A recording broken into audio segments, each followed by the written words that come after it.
Hi, everybody. Welcome to Airgap Network's interview with Mr. Richard Stiennon. He's the author of Security Yearbook 2021.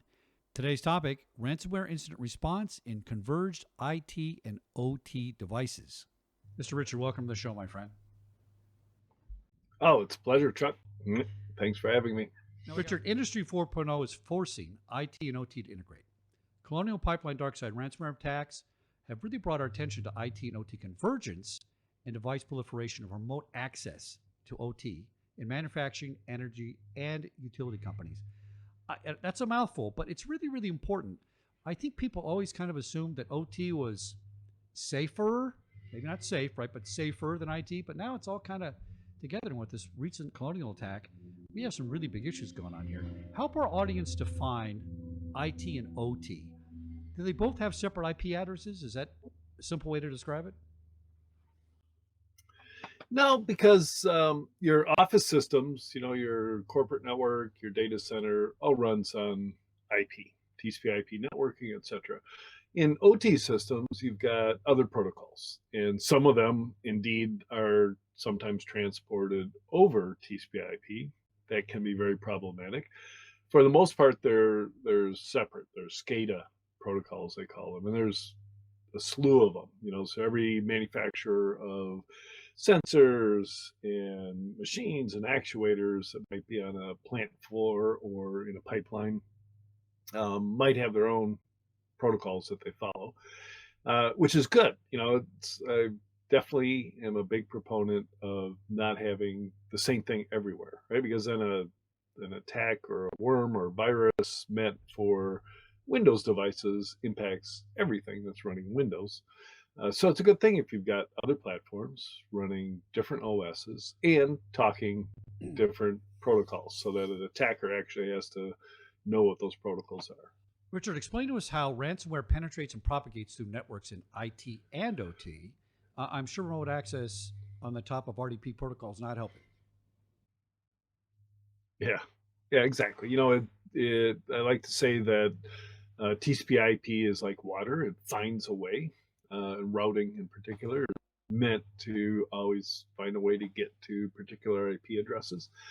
Ransomware, of course, is targeted at endpoints and data, and it wants to find it, encrypt it, or in some way make it unavailable to the organization. And that opens the door for them to charge a ransom to decrypt that data. Ransomware itself doesn't transmit into OT, right? Because there is no ransomware that we know of that will encrypt or somehow damage the devices in an operational environment. But an attacker can attempt to gain control of those, and they usually do that through the control platforms that people use that are running on Windows invariably, and they tend to be on the office system, the back office, and the engineers will manage the temperatures for a turbine system or the control system for a pipeline from those operating platforms, and those could get infected by ransomware and become unusable. And that is, in fact, what was going on at the Colonial Pipeline. So the entire system that engineers used to control their pipeline was unavailable to them, and in particular, the billing system for which they would track how much fuel flowed into their end customers downstream and then send them invoices for it. And if you can't have that, you better shut down until you can figure out how to track that stuff, either by different means or get back online. So tell me, what are the best practices, the top best practices, to break or separate these interdependencies of IT and OT? I hear what you're saying. Yeah. It seems silly that we have an OT system to protect infrastructure systems, but it's connected to Windows NT that's 25 years old, right? And nobody bothered to update it. Right. Seems like that just makes us much more vulnerable. Yeah, and number one best practice is what we often call air gaps, right? Do not connect OT to IT. And if you think about the most critical systems, weapon systems in the military or nuclear power plants, it's much easier to just say they shall never be connected. and then you have to spend all of your time ensuring that they're not actually connected, because it is really hard. As Ford Motor discovered back in the day, we're talking the 90s when I was working with them, they said, well, we're not connected to the internet. And yet one of the engineers was able to ping his desktop computer at the office from his home dial-up internet connection. So they pretty much proved that they were on the internet and therefore vulnerable, and therefore they should deploy firewalls and other security. Same thing with OT systems. You have to check constantly to make sure that somebody didn't deploy a rogue Wi-Fi access point to make their life easier, or or any other type of connection to the internet. It's always going to be tempting for the people who operate it. Maybe sometimes a manufacturer deploys a product that has some sort of internet connectivity in it. PCI controllers have been known to contain Wi-Fi radios, um, maybe with some idea that you would control everything in a plant over Wi-Fi, but that can leak into the rest of the network. So if you're going to Airgap, you have to have some sort of continuous monitoring, which is really difficult for a pipeline, because the things that are being monitored and controlled are pumping stations way out in the middle of nowhere along a 5,000-mile long pipeline. So it can be complicated. Same with power lines, right? You have to actually visually inspect them. Sometimes people are deploying drones to do that. And a drone with a radio signal detection solution would be an interesting way to make sure that people were connecting your OT network to the internet. Well, let's talk about standard detection. So, somebody at Black Hat told me once that the average network has about 125 security software systems they have to manage to prevent attacks. That seems not sustainable to me. So, is there a standard now that we use to detect malware for IT and OT? Anything that's rising to the top is probably the best thing we should do. Yeah. So there's no standard, but there's still a slew of things you can do, right? And they include network monitoring to look for the communications of malware once it's on a system. And then, of course, endpoint detection and response, which goes a lot further than the old fashioned signature based antivirus, right? So it's looking for unusual system calls, things out of the norm, and reporting back when a computer starts doing something in a strange way. And a lot of anti-ransomware solutions look for the things the system has to do if it's starting to encrypt the disk drive with a new encryption key, and try and alert you that that's going on early so you can somehow get in there with a kill switch and stop it from happening. So, for private legacy applications, remote access, how do we enforce security? I mean, if I'm using, Windows 7, how are we gonna how are we gonna fix that? Yeah, so I'm a big proponent of using the network to fix issues with endpoints. Um, and one good way, of course, is zero trust. So we can tie into the identity system and start to enforce through policy which devices and which users have access to which resources. So it's a little bit like the idea of network segmentation, but that's all done at the layer 2 level, where you're deciding that this device is on this network, and we're going to set a policy for that network, no matter how small it is. Microsegmentation is used to segment each and every device onto its own network, and then you can't have things moving across the network as rapidly as Wormwood or as ransomware does. So, Darkseid's not new to many of us, but when I heard about this colonial attack, my spider sense kind of went, "This is different. There's something else going on here." It seemed very ominous to me. So, what's the difference this time with the colonial incident that we really need to pay attention to? Yeah, a couple of things. The actual attack is very similar to all ransomware attacks, right? Somebody within the organization clicked on a spam email that said, "Here's a beautiful woman. Click on this picture to see more pictures of beautiful women." So standard spamming technique, get people to click, or phishing attacks as well. And that person then was using a vulnerable system. So when they downloaded the ransomware that they clicked on, it landed and started to expand throughout the entire network. That part of it, standard. The business model that Darkseid uses is relatively new. So it's ransomware as a service. So they don't actually select targets and implement the attacks and negotiate the ransoms and collect the ransoms themselves. They provide the infrastructure for their customers to use. So they might advertise, hey, we've got a bunch of vulnerable systems. You pick which one you want to do. We'll manage it for you, give you all the tools. This means that you or I, if we're connected to these networks and wanted to get into the dark side of business operations, we can select the target and become ransomware cyber criminals.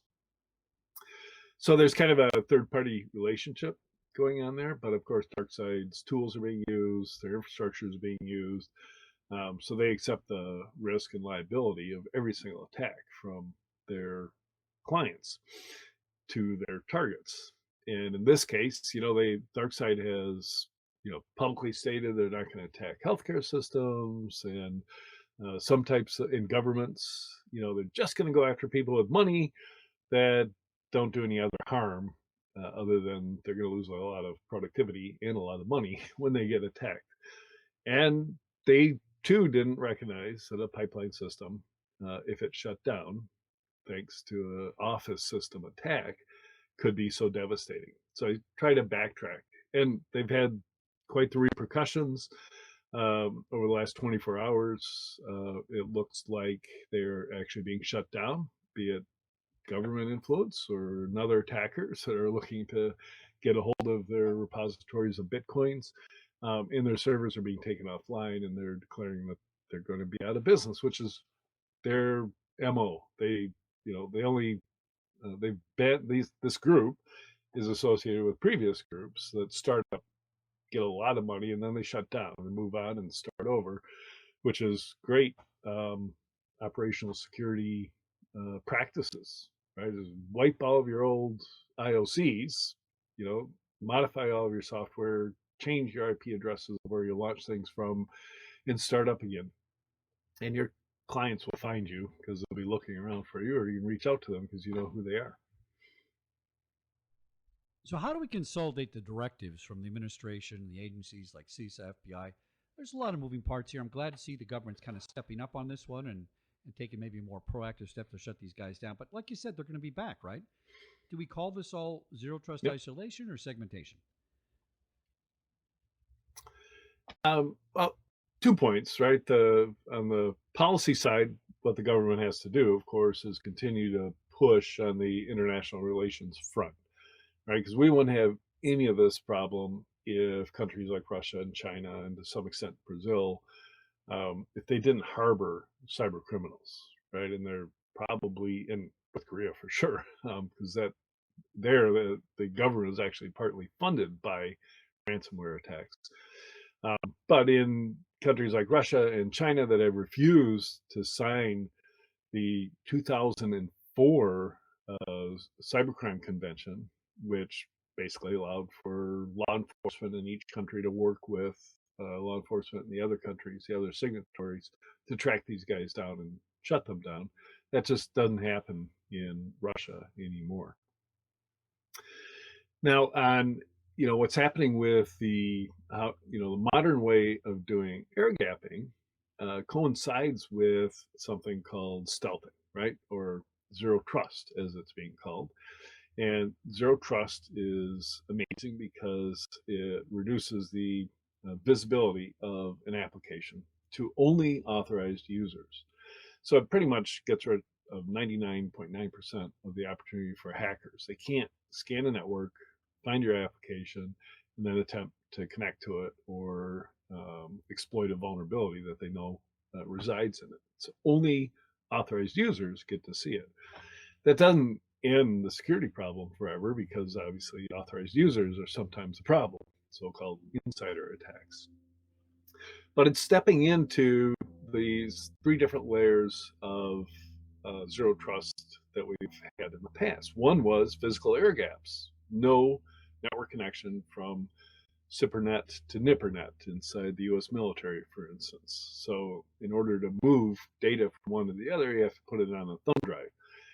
That is a little problematic because thumb drives are used to transfer malware the other direction. As soon as you plug it into the secret side or the operational side, the malware could spread on that network, as well as happened during the US buckshot Yankee issue they had with a worm derived from, or worm that spread from a thumb drive.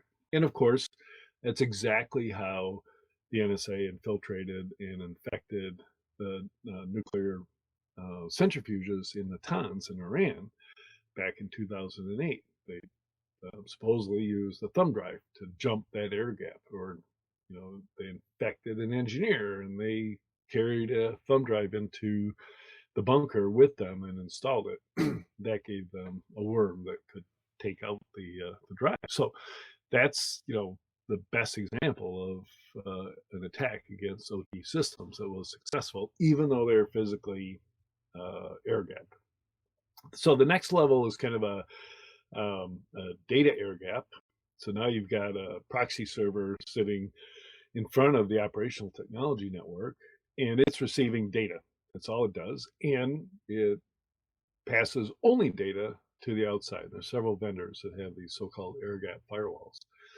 And wouldn't it be great if you could do that everywhere in your network, so that every single server had this sitting in front of it, and you had the ability to completely control what data passed across your network. And that's where I see zero trust coming into play, where you're making those determinations based on users for the most part, but you can also make it based on applications and on endpoints themselves. All right, so I hear the segmentation part. I mean, this is common sense. It makes perfectly good business practice to do it.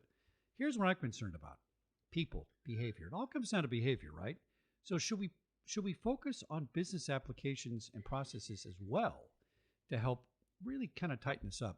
No matter what we put in place for a defense as far as software goes, if we have poor behavior of our employees and our staff, then I mean, this is what causes most of it. Yeah, and if we have poorly designed business processes, and this is where way back when I was doing penetration testing for PwC, I came up with the way I tended to do it, which was I called it business process hacking. And of course, PwC gets to go in and interview all the operations people and figure out how the business works. And you look for places where they trust the other side to do the right thing. So it could be they trust customers not to hack their systems, which is always a big mistake, or they trust employees to do the right thing. And back then, system administrators all used the same username password pair to log into servers that they're administering or into the databases. We tended to trust people, even though we couldn't monitor them because they all had plausible deniability. It's like, well, that wasn't me logging in. It must have been one of the other 100 people that have access to those credentials. We addressed that with privilege access management systems, which is kind of, if you think about it, an air gap or zero trust for logging in. It assigns unique credentials to everybody, and they can't share them because they have to have a token or something to engage them. So look for those realms where you trust somebody in your organization to do the right thing, and deploy technology so that they have to do the right thing, and at the very least, so that if they do the wrong thing, they will be discovered in doing it, and make sure that you tell them that you're monitoring them. So don't secretly deploy monitoring stuff to catch the bad employees, because the bad employee today, yeah, it's probably a good idea to catch them and discipline them or fire them. But any good employee could turn into a bad employee if their financial situation changes, or one of these sophisticated attackers attempts to bribe or extort them. So you have to have continuous monitoring of all employees and all activity, and let them know that that's going on. It's just the same way that cameras are deployed in banks to look at the tellers. And you'll notice when you go to a bank, there's always a camera that can see the teller's hands in the cash drawer. because those cameras are not there to catch bank robbers. Right? There's plenty of ways to catch bank robbers, but the cameras are there to keep the tellers honest, and they know that, so they can act that there's just no temptation. I'm not going to steal $100 a day from the teller or the till because I'll get caught and I'll lose my job, and that's worth a lot more than $100 a day. Those are excellent points, and it comes back to behavior. I come from the physical security world where it was really about behavior, modifying behavior, preventing behavior, that sort of thing. Yep. I just read something, I think it was yesterday, that a company did some ransomware testing, sent out an email promising everybody a raise in the company to see if they would click on it. Turns out it was ransomware, and it really kind of infuriated the employees because they felt they were getting a raise, and that wasn't the best use of a scenario, right, to come up with. And they had not told them about it. So I'm with you on that, because you can really piss off your employees and cause much more problems. So let's talk about speed. Yeah, you should never lie to your employees, no. Right? So even if the end result is supposed to be to test their gullibility, you don't do that. Even at PwC, we made a decision that we would not engage in social engineering attacks. One, they're too easy. They didn't prove anything if they were successful. And two, you can't hire a public accounting firm, which is all about trust, to come in and lie to your employees. It's just not a thing. That's a good point. Excellent point. Let's talk about speed and propagation here. So ransomware hits, everybody's running around trying to figure out how to turn it off and stop it. And people say things now very loosely. They say, oh, that's real time. Real time can have a lot of definitions in the IT world. How fast, in your opinion, do you think ransomware actually propagates? What is the encryption speed? Is it close to real time? The infection rates can be super, super fast, but encrypting takes a long, long time. You ever try and install a full disk encryption solution, and it could take hours and hours. So you do have time to stop it in its tracks if you know it's happening. And of course, the ransomware doesn't, show the warning screen and lock the system up until after it's done with its encrypting process. So yes, if you can detect it, you've got time. During the breakout of NotPetya, the ransomware spread around the world in maybe 4 hours before practically everybody was infected. But there were some organizations, Maersk in particular, the big container ship operator, who were running around and physically shutting off computers and yelling at people, shut their computers off. And so you've got a little time to do that. Back in the early days, the people used to come into the office and there'd be signs on the door saying, hey, don't turn on your computer. We're fighting a worm.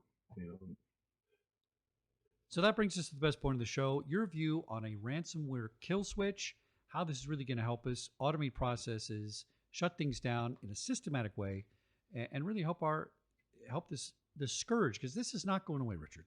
This is going to be with us for years and years. I think. Oh yeah. Anything that makes money will be with us forever. And don't forget, some of the attackers have billions of dollars that they claim to have gotten through ransomware, so they got a lot of resources to devote to coming up with better and better techniques to get around our defenses. So I always look at attacks as multi-layer, or defenses as multi-layer. We talked about spam filters, so you can't even receive emails of beautiful women that encourage you to click on them to see more. And then, of course, solutions that just don't make those links live. So even if you click on them, they don't go anywhere. Or sandboxing solutions that check executables before they're downloaded. So lots and lots of layers of defense are possible. On the back end, the final defense against ransomware, of course, is good backup and recovery. Most organizations we're finding out don't actually have that, even though that predates the internet as a requirement for running IT systems. Step before that would be a kill switch, where if you had good detection and you could tell all systems to stop the process that was doing the encryption, then you'd buy yourself the time you need to clean up the network. So it's an exciting concept. Any specific points on how you might design it yourself? Yeah, it would, it would trigger off of a endpoint agent that was tied to memory and processes on a computer, and ideally it would be good on both Linux-based systems and Windows-based systems, which of course are completely different when it comes to system calls and the way they operate. Um, and it would recognize a combination of system calls that indicated a massive encryption operation going on, and it would just kill the process. Pretty straightforward. Richard, your final thoughts on this entire ransomware colonial thing? You've been doing this a long time. You have this legacy insight that I think most people don't have. Uh, give us your final thoughts on where we are and where we're going to wind up if we don't do something about this. Well, I'm not a the sky is falling kind of person. I'm quite optimistic. There are plenty of organizations that have the defenses in place that don't get infected by ransomware. Ransomware goes after the lowest common denominator. It's almost like it's cleanup time for the entire internet, and everybody who's we talk about security debt, and I think of it in terms of, hey, if you got on the internet, your business got on the internet in 2002, and you grew because the internet gave you, global exposure, and you could do content marketing, and you got more customers. If you grew without ever securing your systems, deploying, web application firewalls or uh, uh, cloud uh, security posture management in your cloud instances, then you're just lucky, right? You haven't been targeted, um, and but the clock is ticking to when you get infected. Along comes ransomware attackers who are actively looking for targets just like you. They're going to demonstrate to you that you should have invested in security all this time, and they're going to collect on that security debt. So the $1 million that you didn't spend on security, like Colonial Pipeline, we're going to collect it in the form of a $5 million fine for having poor security. So it'll clean the world up. The world will start moving towards better and better security. The the end goal is to make it more and more expensive for cyber criminals in particular, and nations and intelligence agencies also to engage in these types of attacks. And we know the answers, right? It's you could keep the the NSA from getting access to your information if you just encrypted everything and kept the decryption keys stored in a safe. They would have to break into your house. The NSA doesn't have jurisdiction in the United States to do that, so they'd have to get a court order in order to get that information from you. And that's pretty good IT security, because at least that they're after you. Mr. Richard Stiennon, author of Security Yearbook 2021. Richard, I have to say, I've talked to thousands of people in this business, and every time I talk to you, I feel better. Most people I go, ugh, I don't feel so good. But, I like your optimistic view of this. It's practical, it's common sense, and like you said, we do have the answers. We just have to get to business of doing them. And I really wish you good luck at RSA, and thanks so much for coming on the show and speaking to us about this important topic. Thanks, Chuck. It was great.